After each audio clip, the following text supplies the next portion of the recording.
This KFAN podcast is sponsored by Builders and Remodelers, exclusive Twin Cities provider of Elements Windows. Get the highest quality windows at unmatchable value. Visit buildersandremodelers.com for more details. This is your, well, there's no turning back now, leader fan radio network. And that's a fact. And KFAN.com. 1 minute and 55 seconds past 3 Central Daylight Saving Time. We welcome you to a Thursday production of the Bumper to Bumper program on a little moist, a little humid high dew point Thursday afternoon here in the Twin Cities of Minneapolis and St. Paul. Guardsy produces the show. I am the host. My name is Dan Barreiro, former Inkstein Wretch newspaper of the Twin Cities. We're delighted that you are along for today's ride. Lots of good stuff, lots of good guests planned today, not to mention the inbox, which will be opened at approximately 90 minutes from now. We implore you. We certainly encourage you, but I would say we even go further and implore you. We beg you to participate in the 4:30 bit. Email Guardsy, JG, at KFAN.com. And if your Dr. Dan letter is chosen, you will be, your life might be changed. There's a number of people who said that they've never looked back. Right. Once they turned on the radio and heard their letter being read on air by you. Imagine the satisfaction that they must feel. You are correct. And on the flip side, the devastation when they're not chosen, or we run out of time, or I just forget because we had so many good ones. Why would you say that about Larry Mondello guy? It's not just him. Oh. Although he did have one in last week. He did get one in? Well, no, he sent one, but it was far too late. And then he sent another email saying, would this have gotten in if it wasn't sent at 3:56 or 4:56, whenever we did it? So much insecurity. And I don't remember what I told him. Did you lie to him or tell him the truth? I don't remember if I even responded because he's a volume shooter, so I can't respond every time he writes. Yeah. But I kind of feel like it wouldn't have been selected. He'll get to 30 points, but he'll have to take like 36 shots to get there. Yes. Basically what you're saying. There's a lot of 9 for 27s. That's true. To get there. Yeah, you're right about that. I got to tell you, though, it's a target-rich environment today. There's plenty of opportunity. If you can't come up with a good one today, I don't know if there's ever going to be a chance for you to hit the big time via Dr. Dan's inbox. Ode to a Dead Bromance. I mean, the possibilities seem endless today, do they not? It's only our country. On that basis alone. Yeah. Well, that's the sad part about it. It isn't actually just spectator sport. It is our country. But nevertheless, there might be an opening or two there for you. Might be an opportunity or two for you as well. Guardsy texted me the last half hour before the show, sometime around then, to tell me, if I had not already heard, and I hadn't, that the Aaron Rodgers dream is alive and now official in Pittsburgh, Pennsylvania, where he will have the opportunity to chew on bark and whisper to the gods, as Terry Bradshaw suggested not so long ago.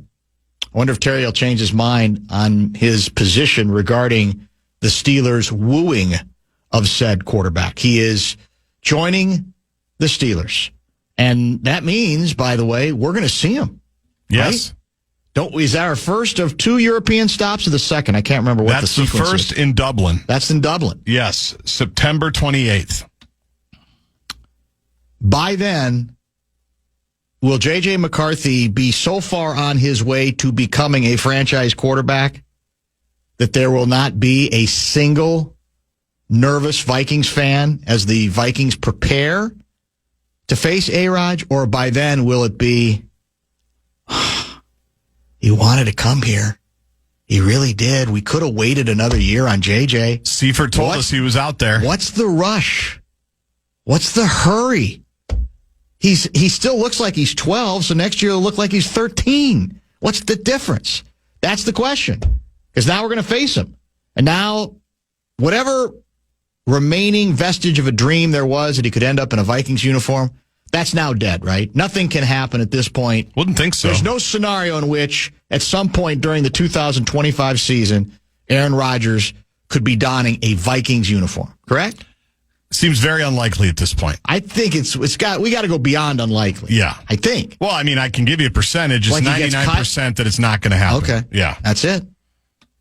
And I was trying to, so I may need your translation on this particular item. This is did you see the Seifert tweet? I don't think I did. Okay. I'm going to read it to you.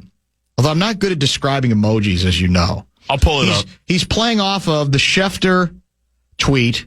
Aaron Rodgers plans to fly to Pittsburgh this week and participate in the Steelers' mandatory minicamp next week. Seifert's response: Vikings will see Aaron Rodgers on September 28 when they play the Steelers in Dublin, but not before then. Nothing alarming about J.J. McCarthy's offseason. And then isn't that a sarcasm emoji? Isn't that a blinking emoji? Yeah, I think so. Like, yeah, sure, everything's fine when you don't really mean that everything's fine. So is Seifert already trying to send out the panic button or pushing the panic button on what we've seen of JJ after like a couple of drills in T-shirts and shorts? What's he saying? I don't know what he's trying to say there. Doesn't that seem like that's what he's going for? A little bit. Like he's trying to stir it up a little bit. Don't worry about it. No, don't worry that your other option that you had all along is finally no longer available. Just seems odd the way he puts it. And he prides himself on not being a shock jock. Does he? He's a sneaky shock jock. I was going to say. Yeah. That's more like what he is. A subtle shock jock. If he's listening, or if people who know where he is can tell him about this, he's free to text me. People that know where he is. There's always somebody who knows where Seifert is. I like that.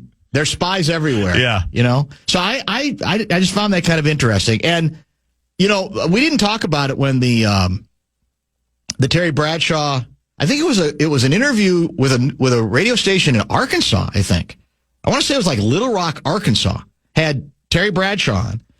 And Bradshaw was complaining about the slow cook wooing, or maybe the better way to put it is the patience that the Steelers were showing on being willing, it seemed, to go along with Rodgers' terms, right? Or we'll wait.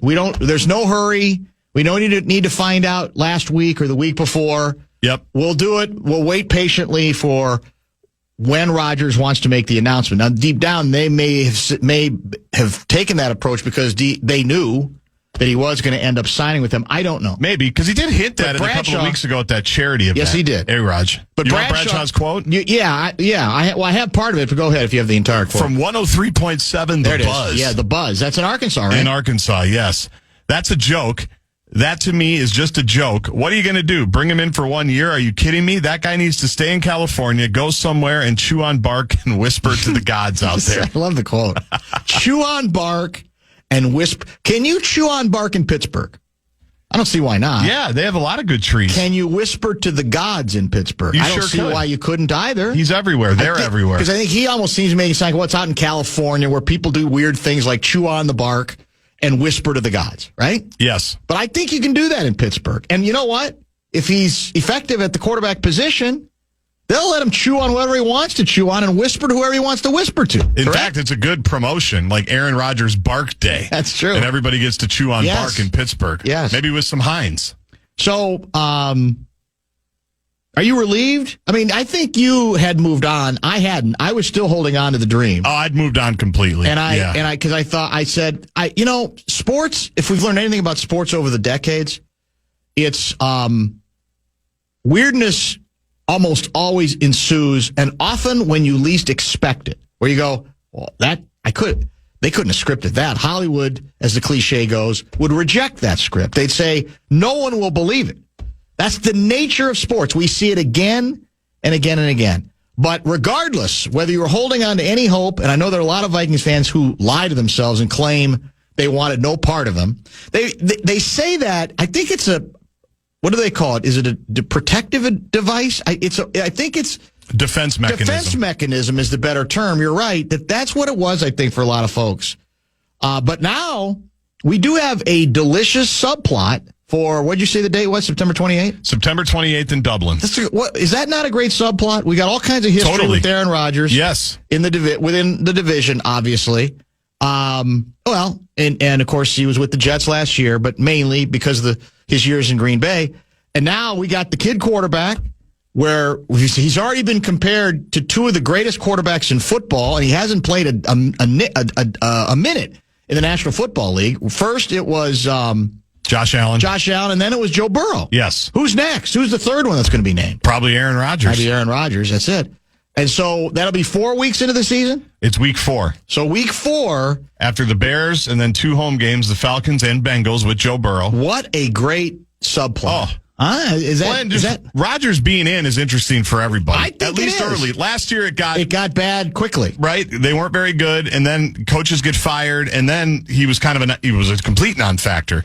But initially, it's going to have a lot of great juice and buzz. Well, it in all honesty, it's fascinated me that a coach who has one of the best reputations in the National Football League, no doubt, as a no-nonsense guy, a guy who doesn't suffer the fools, is willing to play along here. Now, is that desperation, or is that, no, I know something, or no, I can get something out of him. We've got an understanding, and we got the infrastructure in Pittsburgh that he didn't have the last place he went. Watch the beautiful music we make together. That's to me, it's not just the team he's going to, it's the coach he's working with, who is an established coach. Right now, you could say he's been under a little bit of relative siege, but because lately they haven't really done much. But it's still Mike Tomlin, who spent some time here, by the way. You spent 1 year here. We had the local angle. Let's come back and give you an outstanding guest lineup above and beyond Dr. Dan's inbox. We will get to some texts as well.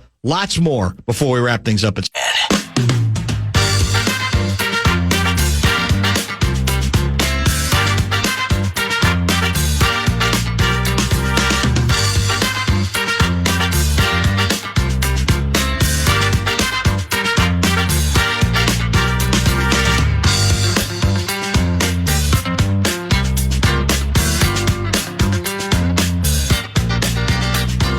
Of A-Rod-related texts are coming in, even though people say they're sick and tired of us talking about them. It's funny how that works. 19 minutes past 3 o'clock on the Bumper to Bumper program. What a guest lineup today. Mitch Lawrence will help us preview the NBA Finals, which begin tonight. Not on the fan. Unlike the Stanley Cup Finals, which you could have heard Game 1 overtime last night, and you can hear the rest of the games on the flagship as well. Mitch at 3:30 tonight. In addition, I mentioned the inbox. That will be open at 4:30.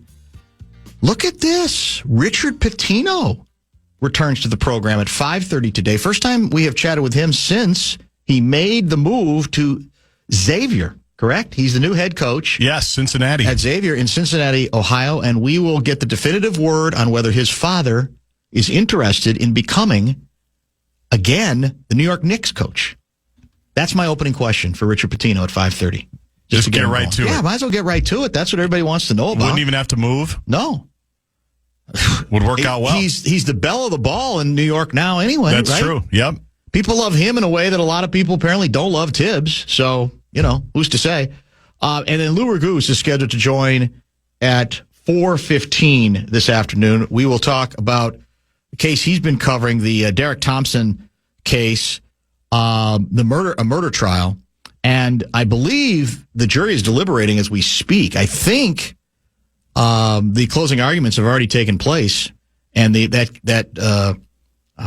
could be, obviously a verdict at any point. That'd be the only thing that gets in the way of him being on at 4:15. That is Lou Ragoose. The news a lot worse for the Minnesota Twins from an injury standpoint than we anticipated yesterday, right? Yeah, I think so. Yesterday it felt like on Pablo Lopez, he's relieved, and I didn't hear anything pop. I did the prudent thing and didn't try to tough guy my way through the next inning or the next half inning.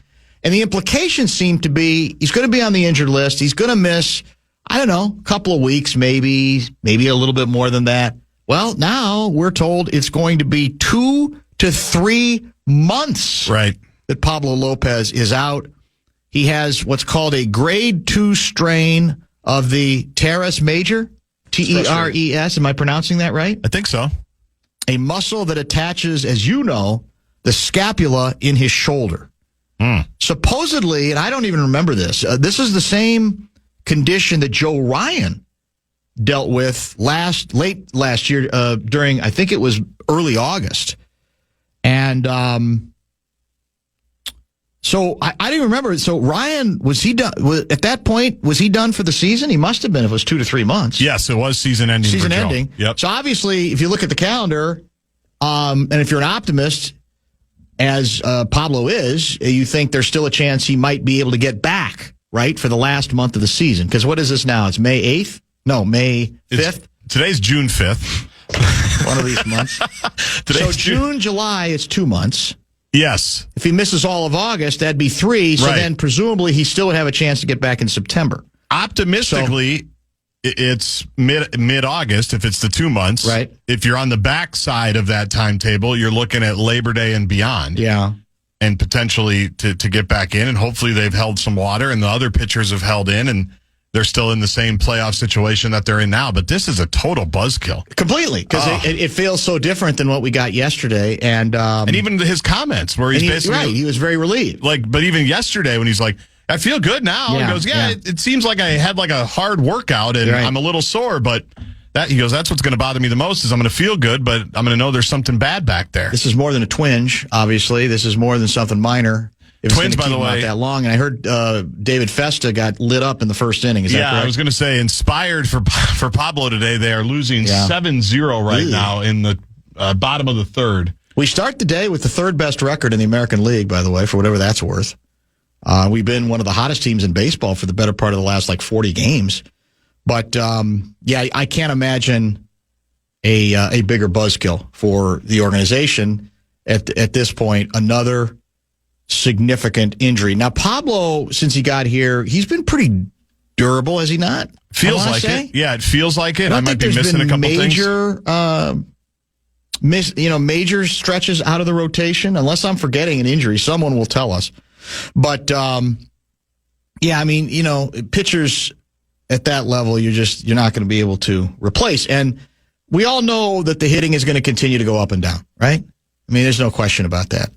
So what you were counting on at least was, you got the good, solid to better than solid starting pitching. You got that rotation, and it obviously starts at the top of the rotation with him, a guy who I don't know, again, in the technical sense, whether he's an ace, but he's pretty close. A 1 or a 2. Yeah. And at times I think he's been a 1, and those just don't get replaced, especially not here. Now, again, I'm sure we'll be, before the trade deadline, I'm sure we will beat the bushes for any big-time pitchers that might come available because it's their last year of their contract.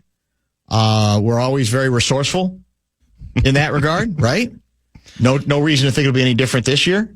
But barring that, it's a devastating blow to the club. How's Rocco tried to handle it? How's he been handling it? Have we seen a Rocco reaction yet? It's obviously not something that any of us want to see. Pablo first and all of us as well. But we're not sitting here having dire thoughts.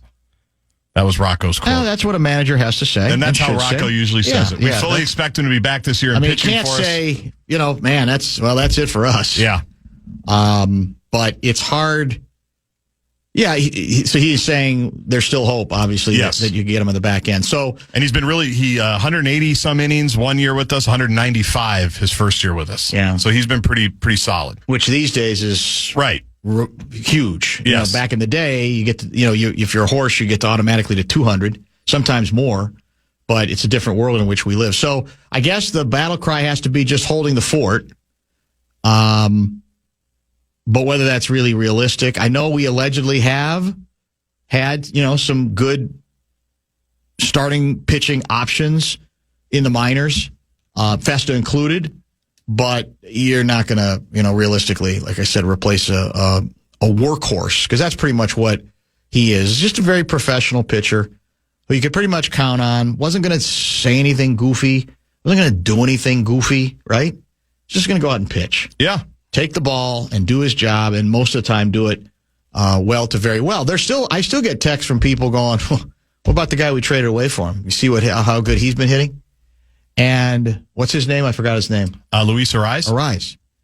And I don't disagree with that. Ariz is a great hitter, but I still stick with my initial position, which was that was a deal that the Twins had to make. It was a great trade. Obviously, in the best case scenario, you have them both. Yes. That's the home run, but that wasn't, I think, possible.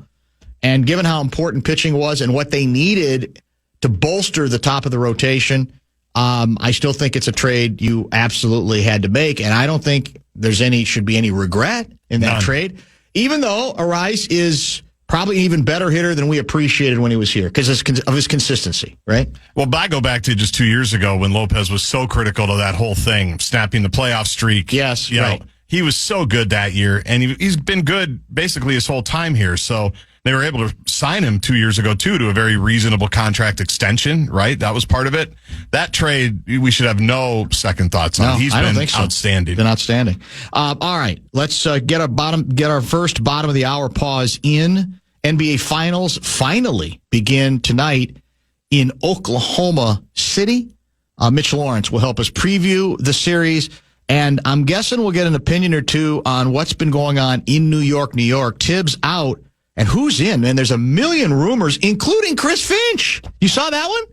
I did not. Finchie's one of the speculated names. I think it's just because a lot of other big names, including Jason Kidd, now being floated as if, well, anything's the KG quote. Anything's possible. Right. I don't think Finchie's on his way out because the conspiracy theory is Finchie goes to New York. The Wolves let him go, or they give something in return. Meanwhile, the general manager, president of basketball operations, is reunited with who?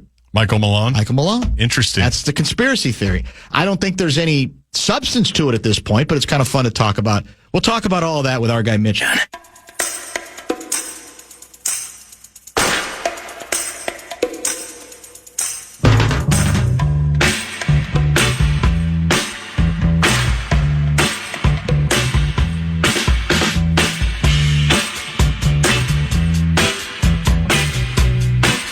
Hendo in Minneapolis writes, sorry to ruin your lead in the Richard Pitino interview, but Rick has already spoken on the possibility of a Knicks reunion.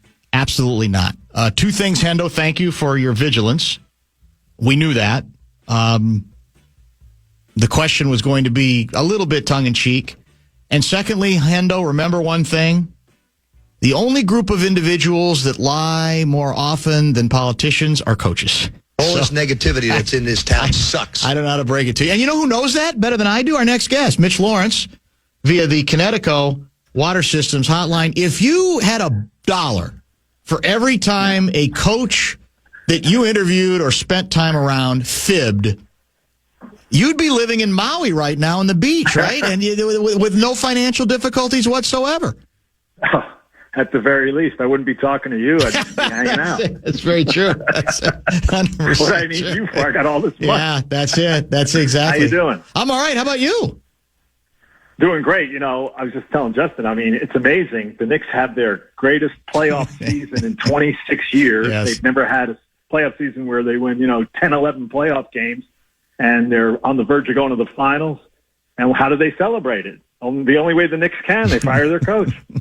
It's unbelievable. Right. Well, let's start there before we get to the finals because Guardsy played some great sound during the top 5 at 5 yesterday. The battle between Mike and the Mad Dog, separate shows now, and of course one of them saying, "Believe me, I've got great sources on this. This had nothing to do with the owner. This had everything to do with Leon Rose." And then obviously Mad Dog said just the opposite. So what does your gut tell you prompts this decision, the move on Thibs? Well, I think there are a lot, the thing about the Garden is, and this is what's so weird for people who look on the outside, they can't believe, it's not a conventional setup. Right. The front office is just full of snakes who constantly are undermining the coach. And it doesn't matter if it's Tom Thibodeau, it could be coaches in the past. And that's just the way it is. And it's no way to run a ball team. The most successful teams in the NBA, whether you're looking at the Warriors, the Spurs, those teams, everybody's basically, there might be some disagreement, but nobody's looking to undermine. You hear now that a guy, William Wesley, Worldwide West, who was brought in with Leon Rose, he was undermining Tom Thibodeau. Okay. And you hear that other people might have been doing that. And so, and they're the ones who were leaking the stories about, Tom didn't play his bench enough, guys didn't know the rules. But in terms of the ownership and the question, that fascinating little tete-a-tete between Mike Francesa and Chris Russo, I tend to side with Russo, and the reason is, first of all, you're talking about Jim Dolan, who sat in on exit meetings with players. Mm-hmm. You're talking about a guy who has made very rash and sometimes inexplicable decisions in the past, where you look at it and you go, this goes against everything you would think that would happen. He's kind of contrarian. Logic and reason are thrown out the window. So it's not a surprise from that standpoint. And, let's face it, Mike Francesa has been carrying the Garden's water for a long time. He's tight with some of the people who are closest to Dolan. And whether that's for good seats when he goes to events at the Garden or whatever, he's got his reasons. But it was fascinating to hear them. And it would have been better if they were on the air like back in the day where they could have gone head to head. Yes. But I think that Dolan definitely, first of all, he's going to have to sign off. First of all, here's what he should have done. He should have, if he really, it's amazing that he didn't go into these people in his front office and say, guys, we just had an unbelievable season. We had celebrations out on the street. We had our best season since I've been the owner here. In terms of, we're advancing. We're going farther in the playoffs than ever. We're not going to fire Tom Thibodeau. Doesn't make any sense. So that's why it kind of makes sense that Dolan would have his fingerprints all over it. And of course, he's the one who has to decide, all right, I'm going to cut Tom loose, but I owe him $30 million. And then we're going to have to bring in another coach. And of course, we'll have to pay him top dollar because that's the way they'll operate. So I think Jim Dolan is definitely a guy. He's not sitting out these type of decisions. He is definitely at the forefront of them. That's a great point. An owner can say, ain't going to happen. Sorry. Yeah, right. I know I gave you the power as the president of basketball operations, but we ain't doing this. I can't sign off on this. I'm the guy who's got to write the check, and we're not doing it. So go ahead. Did you see when they beat the Celtics, the celebrations out on the streets were as if they had won, as if they had just beaten Oklahoma City for the final. Mm-hmm. It's been an amazing spring in New York with their victories and all that they've done. Why wouldn't Jim Dolan say, I want to give this another year? Okay, if Tom's not good with his bench, we'll get him a new bench. Right. Oh my God, what are we doing here? Yeah, let's get him, at the very least, let's make it harder for him to not use the bench by giving him some better bench options. I think that'd be a great way to look at it, too. So how can the Knicks ownership, front office, who's the hire they can make that you think will put the grumbling aside surprisingly fast? Well, the problem is that this is a team that has structural flaws in it in terms of, I think we've talked about this.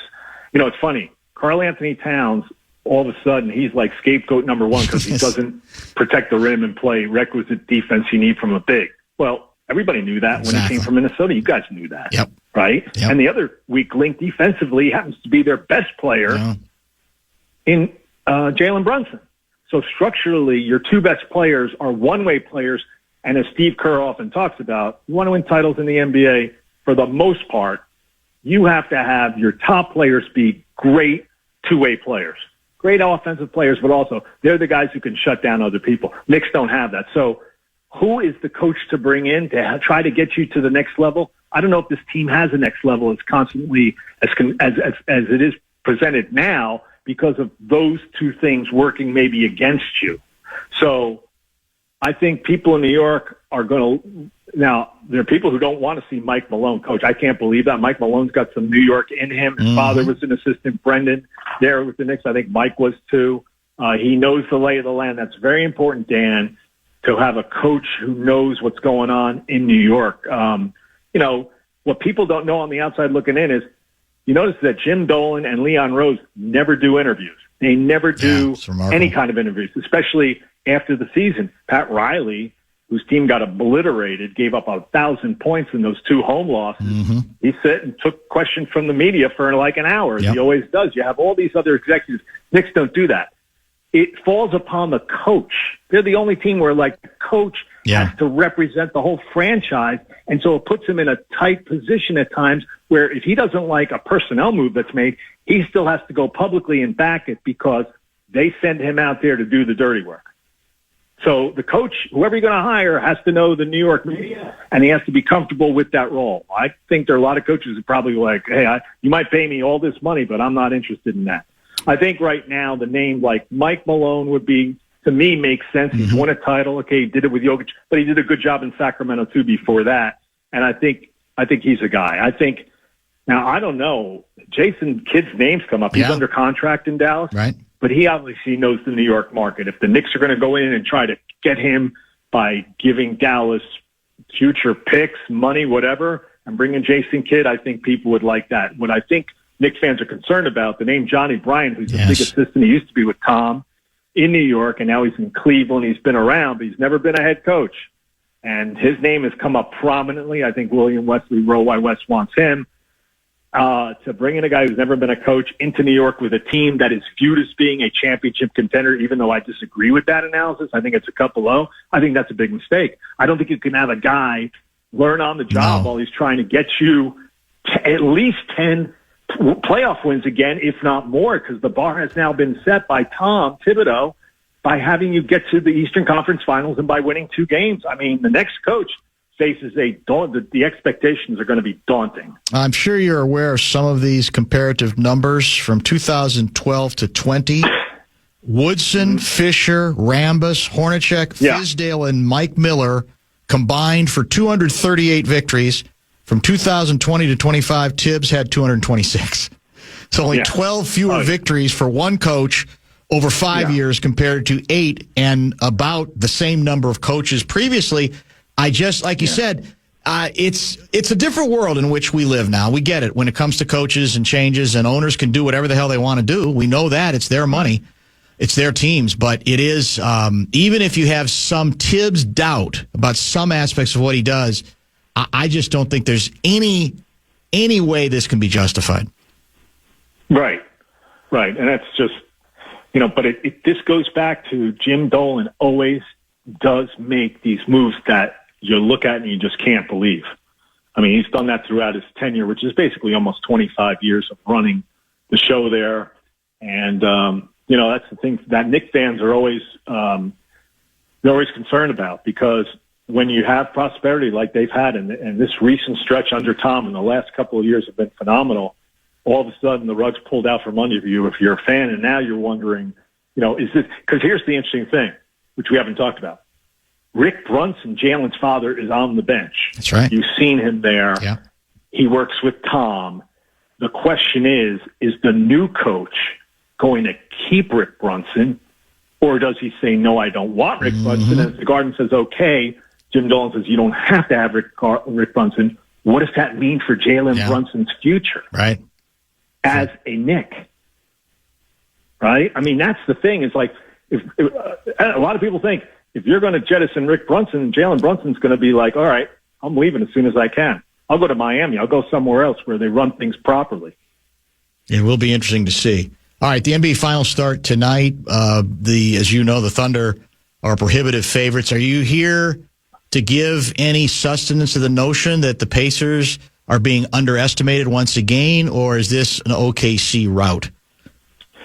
Well, I'll tell you what. I'd be one of the few people. A lot of people are picking Oklahoma City in 5 games. The only reason I'm not picking them to sweep is that there have only been 3 sweeps since 2000, I think. And if you look at the teams that swept, the Lakers in 2003, which is obviously Kobe and Shaq at the end of their three-peat, the Spurs in 2007, LeBron's first trip to the finals against the Duncan team that already won. Tim Duncan had won 3 titles.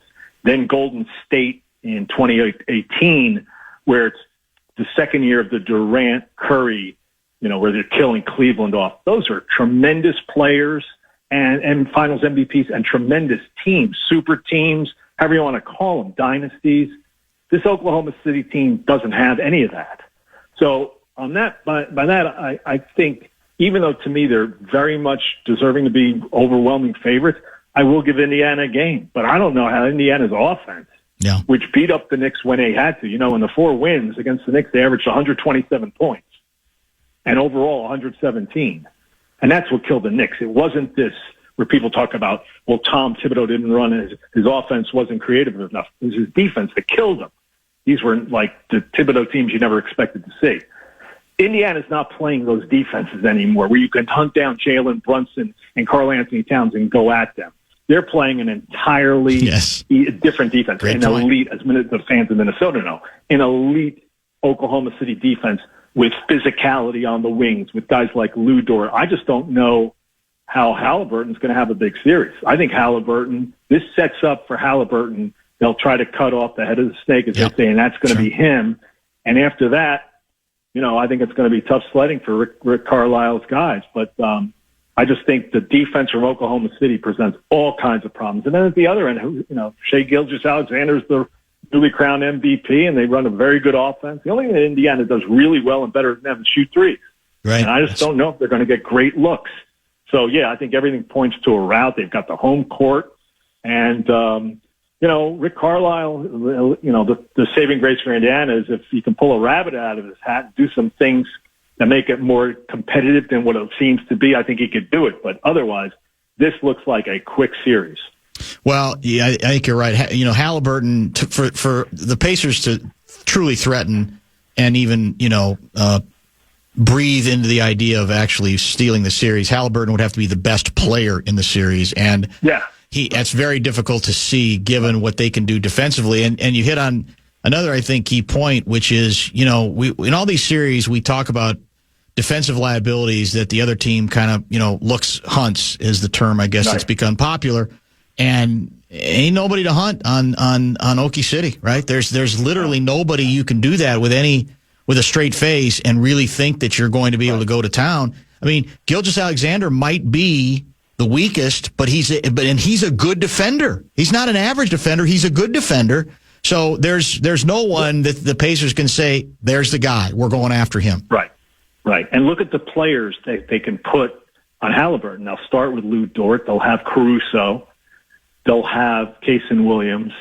They can have Jalen Williams. They could have SGA. Now, it's going to be fascinating to see how the games are officiated because everybody thinks that Oklahoma City gets away with murder in terms of their physicality. Is there going to be a point after game 1 or game 2 where you hear Rick Carlisle go to the podium and start talking about, hey, this isn't what we're accustomed to. They're getting away with however he wants to put it. Is he going to complain about the lack of calls because their physicality? And I'm talking about, the Knicks had people on Halliburton shadowing him, but it's not like getting into him and getting into their grill and all that stuff, where the real physical play that Minnesota saw against Oklahoma City, Indiana's not used to that. They haven't seen that in the playoffs, whether it was Cleveland or whether it was the Knicks or whether it was Miami. So this could be a situation where it's like, oh man, how are we going to solve this defense? So it's going to be, very, very compelling. And hopefully, Indiana's got some answers because if Halliburton is neutralized or, there are even games where he tends to disappear a little bit. He can't do that. He has to be totally aggressive and he has to be going downhill. And I just don't know how you go downhill against OKC. Carlisle, you mentioned Carlisle. He's a good example, I think, of a really good coach who has taken some lumps, right? I mean, as I recall it, he was in Detroit. I think he won 50 games a couple of times. He gets canned, and then they go to Larry Brown and they win a title. So that might be what the Knicks are hoping, that's proof that you can do it. But it's funny because Carlisle, I'm sure covered him a lot back in the day. Yeah. It seems from here to be a head coach who has adapted and is, coaching a very different way on the basis of the personnel he has compared to what he was back then. I've known Rick. I knew him really not that much as a player, but when I went up from Dallas to New York in 1993, he was an assistant coach, but a video guy for Chuck Daly with the Nets. That's how much Chuck brought him in and thought very highly of him to work on his staff. And of course, since then, he's been a great, he brought Dallas their only title back in 2011 with a great if you remember that series, they had a great defensive game plan along with Dwayne Casey against LeBron and the Heat. That was the first time LeBron and the Heat were together, and they went to the finals. And it was pretty much a fourth quarter meltdown, game after game after game, because they threw different defenses at Miami. LeBron couldn't solve them. But Rick is a tremendous coach, and the way he plays, I mean, he goes, 9-10 deep, the way they share the ball, the way that they just run their offense and run their stuff. And, the big thing, too, is they've gotten a lot better defensively over the last few years. And they made a key trade. I mean, they've made two key trades. Sacramento picked De'Aaron Fox over Tyrese Halliburton. Picked him, not just, you look at it and you just say, first of all, why did they take the guy who always wanted the ball in his hands versus Halliburton, who will share the glory? That's true. But also Halliburton was a guy who openly loved, he's one of these few players who openly loved playing in Sacramento. So that's the Kings' mistake there. And then they brought in Siakam from Toronto, and that was a tremendous trade. I mean, everybody's going to talk about the work that Sam Presti has done as the GM of Oklahoma City, and we know he's done a phenomenal job rebuilding that team after Kevin Durant split. But, Kevin Pritchard's been around a long time, Dan, and Kevin has done a great job in a market where, it's very hard to get, it's impossible to get premier players to come there as free agents. So you got to do a great job drafting. You got to really identify talent and identify, bring in coaches along with his help by Chad Buchanan in the front office. And those guys have a great staff where you develop players. So he's kind of the guy who's not getting any credit here. But the job Indiana's done has been great without tanking. They're one of those organizations that never does that. And so the trades for Halliburton and Siakam have been great. And, you bring in a coach like Rick, and you mentioned, and in New York, it's getting a lot of talk now, this whole Carlisle to Larry Brown. Well, if you want to do that, then the next move should be really Mike Malone, because, Larry Brown hadn't won a title at that point in the NBA, but he took Philly heavyweight years coach earlier to the NBA Finals, which was like a one-man gang with Allen Iverson. Now, and we know that Larry Brown's a phenomenal coach. So we'll see how the Knicks handle it. But I know a lot of people have brought up that thing that I remember when Rick got fired, we were all like, they're out of their minds in Detroit. And between getting Larry Brown in and then, making some key changes, moves, including getting Rasheed Wallace, that got Detroit to the championship level with a title in 2004, and then they lost in 7 games the next year to Spurs. That's right. A couple final things. Mitch Lawrence joining us. You can hear him on Sirius XM, the NBA channel. Has covered pro basketball for decades. Former teammate of mine in Dallas, and then a lot of time in New York as well. So the Wolves go down ultimately hard in Game 5. Yeah. Non-competitive performance in Game 5. And in fact, they really, of the 4 losses, they were competitive in only one of the 4, quite frankly. And the ongoing question is always the obvious one. Do you run it back? Do you not panic? Yeah. Try to tweak? Or do you consider doing something bombastic and seismic like explore the Kevin Durant possibility? Yeah. What do you think? Well, shortly after they lost, I was talking to a Western Conference executive, and his thing was, first of all, you definitely, this is a team that's made for Kevin Durant. Try to get Durant if you can do McDaniels, if you have to trade him, DiVincenzo. But he said, in addition to that, the Mike Conley thing is over. It's been over. You need a point guard. Is it Dillingham? Is it someone else? He thought, and I agree, if you can make a run for Durant, and, the Knicks are thinking about Durant. And that's where Karl Anthony Towns' names comes up, because I guess their contracts fit. And also Karl Anthony Towns played with Devin Booker back in the day at Kentucky. So, Durant is going to be, he's going to get a lot of play from a lot of teams. I think it makes sense in Minnesota. I kind of agreed with this guy I talked to. I said, because when you look at it, there are just some things that now with Oklahoma City on, the verge of maybe winning their first title, they'll come back next year as favorites, and then the Wolves are going to have to say, all right, how are we going to get by them? Plus, you still have Denver to deal with. We'll see what happens in Dallas here with the Mavericks, right. What kind of player Cooper Flag is going to be, and how Kyrie comes back from his injury, and you got Anthony Davis. And, you got other teams out west that it's a murderer's row. So, yeah, I think Minnesota needs to do that. I don't know, I don't know what their plans are. It's also interesting, by the way. The Knicks apparently, Chad Finch, right? You mean Chris Finch? Yeah, the Wolves head coach. Yeah. His name, like the Knicks are floating out all these names. Yes, like, we can go after him. We did talk about that earlier. Yeah, it's crazy. It's crazy, Chris Finch. I'm thinking about somebody else. That's all right. It's like it happens to me all the time. That team and the setup, and it's like, no, I think he's fine there. They probably want to keep him a little. New York people are like, well, they could easily let him go because then Tim Conley can hire Mike Malone. Yes, there's all these connect the dots things. Yeah, but anyway, they're like about five. The Houston guy too. Jason Kidd's come up. It's almost like it's weird. Yeah. All these names that are being floated and it sounds like a lot of this stuff is coming from Knicks people.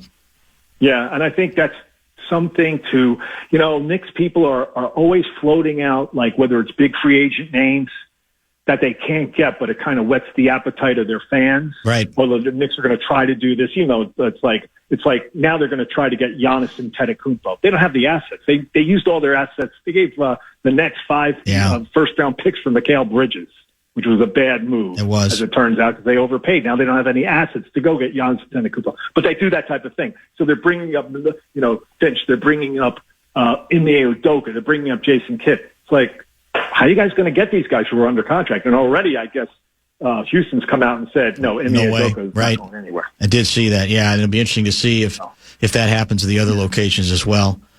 Enjoy the hoops tonight, my friend. Thanks as always for the help, and we'll talk soon. Thanks, Mitch. Awesome. Thanks, Dan. Appreciate you. Mitch Lawrence, great stuff from him as always regarding the NBA Finals.